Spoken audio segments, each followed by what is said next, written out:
Hey, what's up? It's Jake. Today, July 12th, marks 20 years exactly since the very first concert I ever went to. It was Ozzfest 98 at Star Lake Amphitheater in Burgettstown, Pennsylvania. Not to be confused with Pittsburgh. So, let me give you a little bit of backstory, I guess. 1997 rolled around. I had been listening to things like Metallica and Soundgarden and stuff like that. Lionel Richie, James Taylor, the Commodores. That was like my bread and butter. That's what I listened to primarily up to that point. I hadn't really fallen in love with nu metal yet, and I met a girl who was became a good friend of mine. I really cared about her, and I really liked her, and was young and dumb, and I was like sort of latched on to whatever she liked. And she really liked Korn and Deftones and Limp Bizkit and Fear Factory and I don't know, the list goes on and on. She liked a ton of bands that ended up becoming some of my favorite bands. And at some point she got me to watch, I think it was, I'm trying to remember what it was called, but it was Limp Bizkit playing at like spring break on MTV or whatever. And I was blown away by their performance. I just thought the whole band was awesome, and I really gravitated toward their bass player, Sam Rivers. At the end of 1997, in December, I turned 16, and at that point, my friends and I, we were all kind of starting to drive and starting to be a little more individualistic kind of people, not just people who are children of our parents, but, becoming our own individuals. So this whole thing is like this perfect storm, when you're becoming more of a free person, and you can kind of go do what you want, and you're discovering new music and all these different things. It's super exciting. I mean, in all the years of my life, that period of like 1997, 98, 99, that was probably the most exciting period for me in terms of discovering music, falling in love with music, and actually spending time with music. I would still come home from school every day, and I would put music on, and I would get out the liner notes, and I would learn all the lyrics, and I would try to read the backstories of the bands, and I really invested myself in the music and in the bands. And that's when I was able to form the strongest bonds, I guess, with the bands that ended up being my favorite bands. And that summer rolled around, and I had never been to a concert of any kind. I had never even seen a local band, really. And so I was, itching to see some music. And I didn't have a lot of money. I've always been sort of a frugal kind of person when it comes to things like concerts. If I can see a ton of bands for one amount of money, then that sounds like a really good value.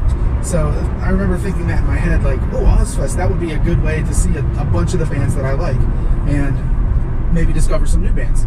And around that same time, they had the Columbia House. They used to have this thing, I don't know if you remember, but they would send you this thing in the mail, and you could pick, like, you bought one CD from this thing, and you could pick like 12 CDs for free or something. And they used to send them all the time. There was a Columbia House, and I think BMG might be the other one. But anyway, I knew I was going to go to Ozzfest, and I knew what the lineup was, or at least some of the lineup.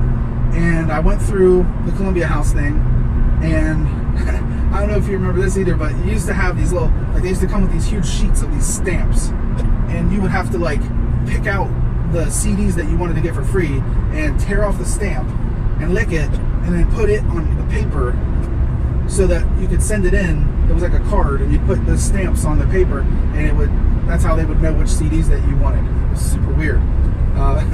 It wasn't online or anything. I mean, this is 98, 97, 98, so there wasn't a lot of early adoption of technology at the time. And anyway, so I went through, and I picked as many things as I could pick that I didn't already have, that I was going to be seeing at Ozzfest. So I remember I got a Snot CD, I got Life of Agony, I'm thinking that I might have got a Coal Chamber CD at that point, Soulfly, I want to say there was a couple more, but in a minute I'll go through the list, show the lineup, and I'll kind of go over what I thought of some of the bands, and which ones I didn't watch and which ones I did, and stuff like that. But at any rate, I basically bought as many as I could of the one, or got for free as many as I could of the bands that I was going to be seeing at Ozfest that I wasn't familiar with, so that I could see if I liked them and maybe be familiar with their music when I saw them play and everything. So then, we went to the concert. It's July. It's hot. I mean, blazing hot. Obviously, it's sunny. And, we were there till it was dark. So, out in the sun all day long. And I had a backwards hat on the whole day. And I remember after the fact, when the day was over, we went to Denny's. And there was just like a line straight across my forehead where it was just like white as a ghost and just like red as a fire truck. It was one of the worst sunburns that I probably ever got in my entire life, going to that Ozfest and just being out in the sun all day. And it was so crazy. I mean, the amount of sun that I got. But what a good time. I went with two friends of mine. One of them was Philip, and he and I would end up being like best friends through high school. We ended up going to college together. We played in a couple bands together. We were like inseparable, and in a lot of ways, as far as heavy music goes, he and I just clicked, and we worked really well together, especially in nu metal. Maybe I'll throw up a clip.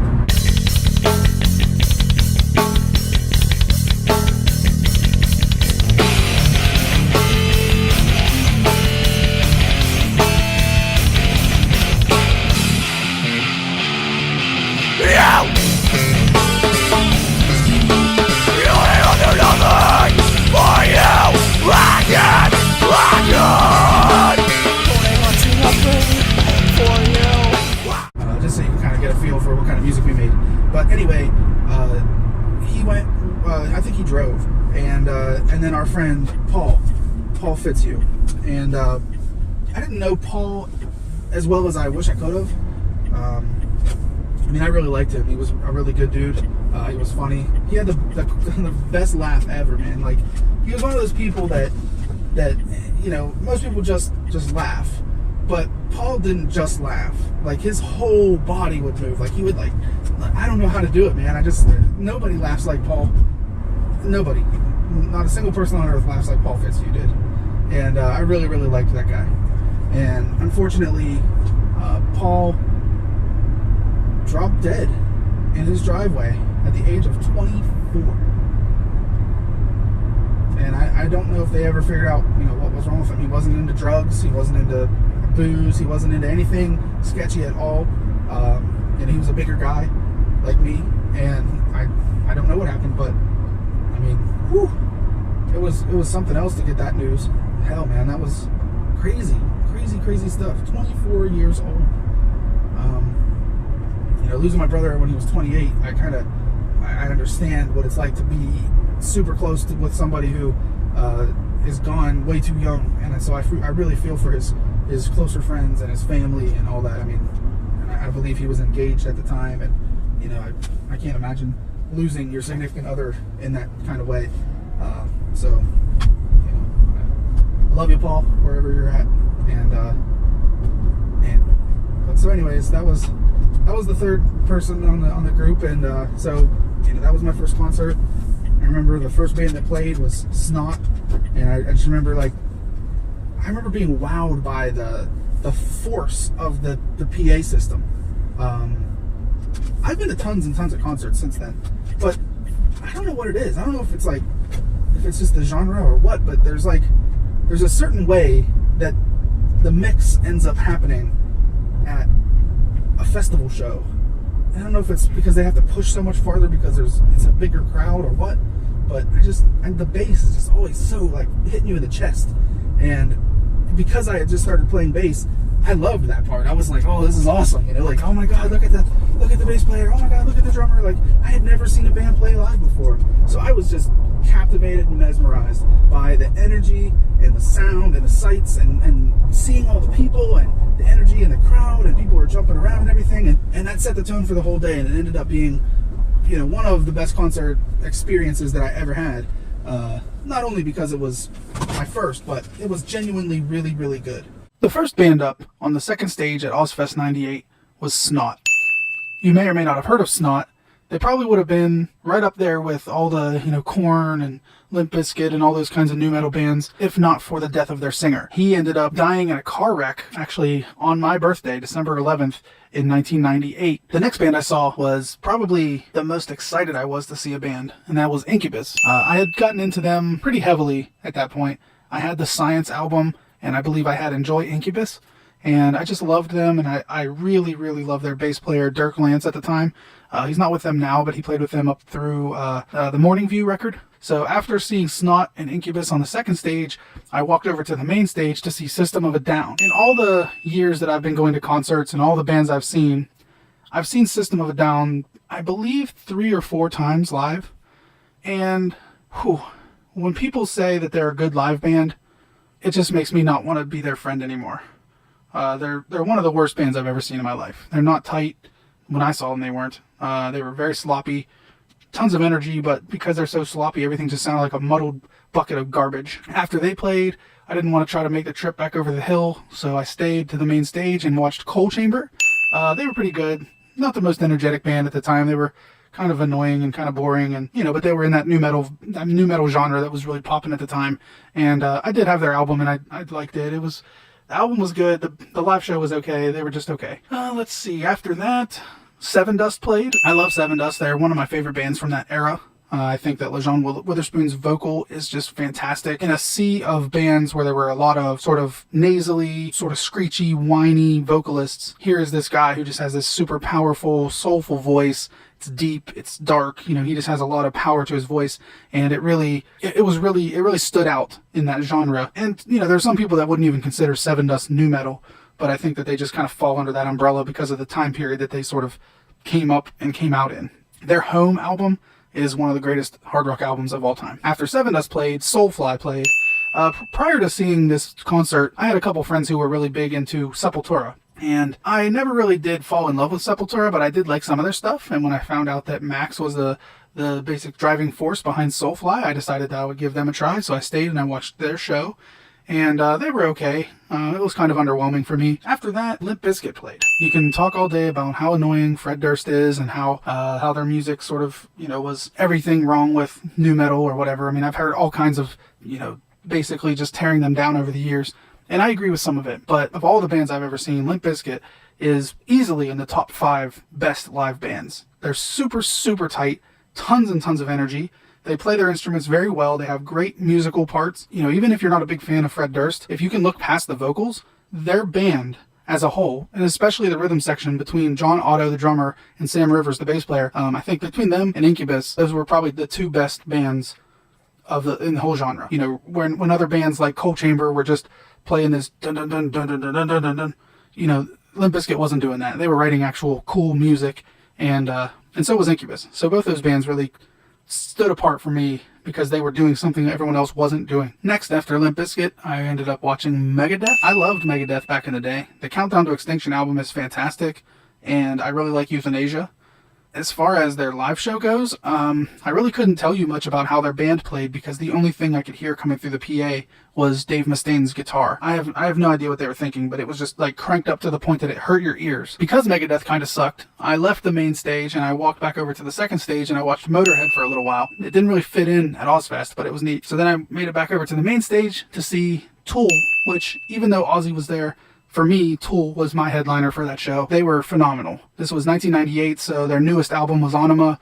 So they played all the good stuff from that, and they played stuff from Opiate and Undertow, and what a show. I mean, they were fantastic. What a fitting, fantastic way to end my first concert experience. So yeah, there you have it. 20 years of watching shows and playing music and performing shows. I don't even want to know how many concerts I've been to. Festival shows and small time shows, big time shows. I just love music and I love going to see bands play and I love performing on stage in front of people and that whole vibe at a concert, whether you're playing or someone else is playing. It's just there's a magic in the air that you don't have when you're just watching a band on TV or listening to a record or something like that. So it's definitely something I can't put my finger on that's magical, and I'm super happy to have been able to go to Ozfest 98 as my first concert. I think it was a great way for me to get into a situation where I could watch a bunch of bands play and not knowing what to expect or anything, I was able to spend a small amount of money. I think the tickets were probably probably 28 to 30 bucks for that first one, and I got to see a whole bunch of bands. So definitely recommend going to festivals. If you've never been to a concert, you're not sure which ones to go to or anything like that, definitely look into something where there's a lot of bands playing, something like a Rock on the Range or a Warped Tour or any of these kinds of festivals. There's all kinds of them. Depending on what kind of music you like, there's different ones in different areas and stuff like that. Around my area, we have something called the Jamboree in the Hills, which is a big country music festival. It's like a 4-day thing, and there's a ton of bands that play, and some of the biggest names in country music have played there over my lifetime. That thing's been going on every single year for since 1977, I believe, was the first year. So it's been my entire life for sure. And luckily, I was fortunate enough to play there with my band Zane Run. We played there 2016. I think it was 2016. We played on the main stage, and that is just a phenomenal experience. You look out and you see all these people. And granted, I mean, when we played, there was probably only about maybe 10,000 people there, but the place holds like a shit ton. Like tens of thousands of people. And for a band like us, a small-time band, we didn't have a national record or anything like that. We weren't being played on the radio and stuff, and so for us to be able to play in front of that many people, it probably meant more to us than it would if we were just on a national tour and that was just one more stop along the way. So that was really cool. But anyway, that was my first concert experience, and it definitely set me up for a lifetime of enjoying music and enjoying live music. And go out and support your favorite artists, go out and support your favorite bands, local or otherwise. Most bands make way more money from touring than they do from selling records these days. So if you can go out and see a show, that helps them more than you know.